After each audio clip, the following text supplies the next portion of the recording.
Hi friends, welcome back to my channel.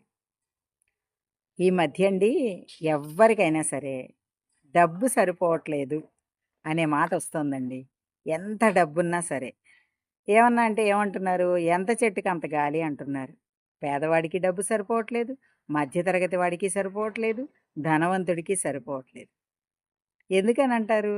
కూలి చేసుకునే వాళ్ళకి కూలి పనికొచ్చే డబ్బులు సరిపోవట్లేదండి. అలాగే ఇప్పుడు ఒక వ్యాపారస్తుడు ఉన్నారనుకోండి, ఆ వ్యాపారంలో వచ్చే లాభం సరిపోవట్లేదు. ఉద్యోగస్తులకి జీతం సరిపోవట్లేదు. ధనవంతులకి ఏమీ సరిపోవట్లేదు అనే పరిస్థితికొచ్చేసాం. ఎందుకనంటారు? డబ్బు ఎందుకని సరిపోవట్లేదండి? పూర్వం చిన్న కుటుంబంగా ఉన్నా, డబ్బులు చాలా తక్కువగా ఉన్నా, చాలా సంతోషంగా ఉండేవారండి. ఎందుకని? అప్పుడున్న సంతోషం ఇప్పుడు ఎందుకు లేదు అంటే, అప్పుడు పరుగు పందాలు లేవండి.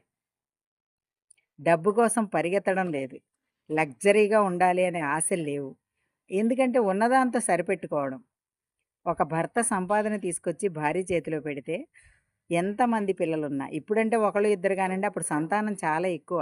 అయినా కూడా ఆ ఇల్లాలు సరిపెట్టుకునేది. వచ్చిన వాటిలోనే సరిపెట్టుకుని మళ్ళీ ఒక రూ. 10 వెనకేసేలా ఉండేవాళ్ళనమాట అప్పటి జీవన విధానం. అందుకని డబ్బు సరిపోదు అనే భావన ఉండేది కాదు. ఒకరితో పోలిగుండేది కాదు అప్పట్లో. ఇప్పుడు పోలికలెక్కడుండేవంటే, ఒక చదువు విషయంలో. అదిగో వాళ్ళ పిల్లాడు చదువుతున్నాడు, నువ్వు కూడా చదువు.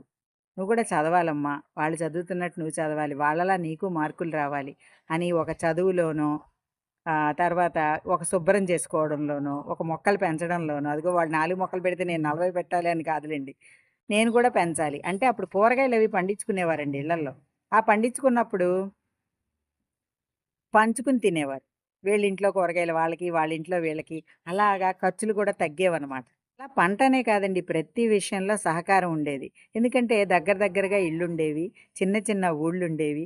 ఒకళ్ళకొకళ్ళు సహకారంగా, సహాయంగా ఒక పిండి వంట ఉందనుకోండి. ఆ పిండి వంట చేస్తున్నాను అంటే ఇప్పుడు సపోజ్ నేనే చేస్తున్నాననుకోండి. చుట్టుపక్కల 10 మంది వచ్చేవాళ్ళనమాట. అలాగే ఒక అరిసెలు వండుకోవాలన్నా, ఒక సున్నుండలు చేసుకోవాలన్నా, ఏదో ఒకటండి, ఏ పిండి వంటైనా సరే 10 మంది వచ్చి సహకారంగా చేసుకుని దాన్ని 10 మంది పంచుకునేవారు. అందుకని అప్పుడు ఖర్చు కూడా తక్కువవుతుంది చూసారా? ఇప్పుడేంటండి ప్రతీదీ కొనుక్కుంటున్నాం మనం. చేసే విధానాలు తగ్గిపోయినియి. అందుకని రూపాయి పెట్టి కొనుక్కునేసరికి ఖర్చులు పెరుగుతున్నాయి. ఖర్చులు పెరిగేసరికి ఏమవుతుంది? ఆదాయం సరిపోవట్లేదు. తర్వాత ఇంకోటండి, పోలికలండి. అదిగో వాళ్ళకి కారుంది. మనకెందుకు లేదు? మనది చిన్నిల్లు, వాళ్ళది పెద్దిల్లు. మనం గూడా పెద్దిల్లు కొనుక్కోవాలి. ఇలా ప్రతి విషయంలో మనం ఎదుటి వాళ్ళతో పోల్చుకుంటున్నాం. ఫస్ట్ ఒక సైకిలే తొక్కుతూ ఉంటే, సైకిలు కాదు బండి కొనుక్కోవాలి. బండి కొనుక్కున్న తర్వాత కారు కొనుక్కోవాలి. కారు కొనుక్కున్న తర్వాత పెద్ద ఇల్లు ఉండాలి. ఇల్లు తర్వాత విల్లా ఉండాలి అనే కోరికలు పెరిగిపోయినాయండి జనాలకి. ఇంకా ఎక్కువ సంపాదన ఉన్న వాళ్ళకి ఇంకా ఎక్కువ ఎక్కువ ఆశలున్నాయనుకోండి, అవన్నీ మనకిప్పుడు అప్రస్తుతం. అలా అనమాట. ప్రతి విషయంలో పోటీతత్వం పెరిగిపోయింది. ఈ పోటీతత్వం వెనకాల ఏముంది అంటే ఆశండి. మనిషికి ఆశ పెరిగింది. సంతృప్తి లేకుండా అసంతృప్తి పెరిగిపోయింది. ప్రతి విషయంలోనండి. ఎంతైనా ఉండనివ్వండి. అదిగో మాకింకా ఈఎంఐలు కట్టుకుంటున్నాం. ఏమీ మిగలట్లేదు. తల్లిదండ్రులకి ఇవ్వాల్సొచ్చిందనుకోండి పిల్లలు, వాళ్ళేమంటున్నారు? "మేము ఈఎంఐలు కడుతున్నామండి. మా దగ్గర లేవు డబ్బులు." ఎందుకు కట్టుకుంటున్నారు ఈఎంఐలు? డబ్బు దాచుకుని వస్తువులు కొనుక్కోవట్లేదండి ఇప్పుడు. ముందు కొనేసుకుని తర్వాత ఈ డబ్బులిచ్చుకుంటున్నారు. అప్పుడు వడ్డీలు పెరిగిపోయి ఖర్చు ఎక్కువవుతుంది. దానివల్ల కూడా మనకు ఆదాయానికి దెబ్బ కొడుతుంది. ఇవన్నీ కూడా డబ్బు సరిపోవట్లేదు అనే దానికి కారణాలండి ఇవన్నీ. అంతే గదా! ఎప్పుడైతే మన జీవితంలో అసంతృప్తి మొదలైందో, అక్కడి నుంచే ఈ డబ్బు సరిపోవట్లేదు, అది సరిపోవట్లేదు, ఇది ఏది చేసినా సరిపోదండి. ఏదైనా సరిపోని స్థితికొచ్చేసాం మనం. ఇప్పుడు ఒక రూ. 1000 వస్తాయండి. ఒక ఒక వ్యక్తికి ఒక రూ. 1000 వచ్చాయనుకోండి, రూ. 2000 ఖర్చులు పెడుతున్నారు. ఒక రూ. 1,00,000 వస్తే రూ. 2,00,000 ఖర్చులు పెడుతున్నారు. ఏంటంటే ఈఎంఐలు, అప్పులు. అలా అనమాట. ఆదాయం అనేది ఇంక ఏం సరిపోతుందండి? ఖర్చులు పెరుగుతున్న కొద్దీ ఆదాయం చాలదు. చాలనప్పుడు మనకి ఏది సరిపోవట్లేదు అని వస్తుందనమాట. నడిచి వెళ్ళగలిగే దూరాన్ని నడిచి వెళ్ళామనుకోండి, ఒక రూ. 10, రూ. 20 మిగులుతాయి గదా!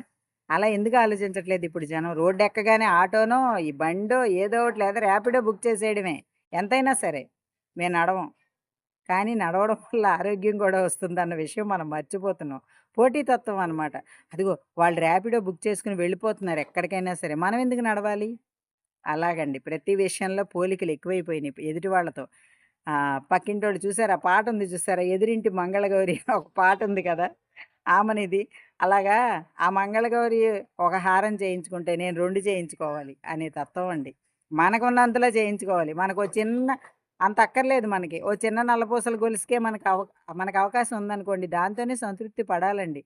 మనకదే అందం. ఏవండీ సిల్క్ చీర కట్టుకున్నా, కాటన్ చీర కట్టుకున్నా, పట్టు చీర కట్టుకున్నా అందం అనేది ఎక్కడికి పోదండి. మనిషిలో ఉన్న చిరునవ్వే అందం.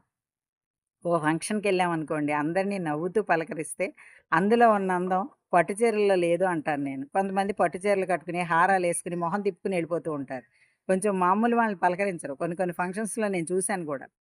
అప్పుడు ఇంక అందమేముందండి మనిషికి? కాటన్ చీర కట్టుకున్నా మనుషుల్ని ఆప్యాయంగా పలకరించడంలో అందం ఉంది. అందుకనే మనం అందం కోసం గూడా ఇప్పుడు ఆవిడకి పట్టు చీర ఉంది. రూ. 10,000 పట్టు చీర కొనుక్కుంది మా ఫ్రెండు. నేను గూడా కొనుక్కుంటాననే తత్వాన్ని మానేసి, మనకున్న కాటన్ చీరే, మనకున్న సిల్క్ చీరే కట్టుకొనెళ్తే మన ఫంక్షన్‌కి రావద్దంటారా? అలా రావద్దనే ఫంక్షన్స్‌కి మనం వెళ్ళక్కర్లేదండి. నేనైతే అదే చెప్తాను. అలా చూసేవాళ్ళ ఫంక్షన్స్‌కి మనం అసలు వెళ్ళకూడదు. మనం వెళ్ళే ఫంక్షన్స్‌కి మనకున్న దాంట్లో సంతృప్తిగా ఇప్పుడు రోల్డ్ గోల్డ్ నగే అనుకోండి ఇది. అది వేసుకొనెళ్తే రావద్దంటారా? దీనికి దానికి తేడా ఏముంది చెప్పండి? బంగారం వేసుకెళ్తేనే ఫంక్షన్సా? అలా మనం ఆలోచించగలగాలండి. ఎందుకంటే ఉన్నదాంతో సంతృప్తి. సంతృప్తి పడితే ఆదాయం సరిపోవట్లేదు అనే మాటే రాదండి. అలాగే పూర్వం అన్నీ ఇంట్లో చేసి పెట్టేవారు కదా! పప్పు, పులుసు, పచ్చడి, పెరుగు ఏదుంటే అదేనండి. ఒక్కొక్కళ్ళు ఒక రకం చేసుకుంటే, ఒక్కొక్కళ్ళు 4 రకాలు చేసుకుంటారు వాళ్ళ స్తోమతను బట్టి. లేదు వాళ్ళకి తినాలని ఉన్న రుచి, వాళ్ళకి తినాలనున్న ఆశను బట్టి చేసుకుంటారండి. వాళ్ళ వీలుని బట్టి. అంతేగాని రోజు 4 రకాలు చేసుకొని ఎవరైనా తినగలరా? ఎవ్వరూ తినలేమండి. అలా అని బాగా ఉన్నది డబ్బని వెండి, బంగారం తినలేం గదా మనం. అన్నమే తింటాం అందరం గూడా. వేరేవేమీ మనం తినలేం కదా!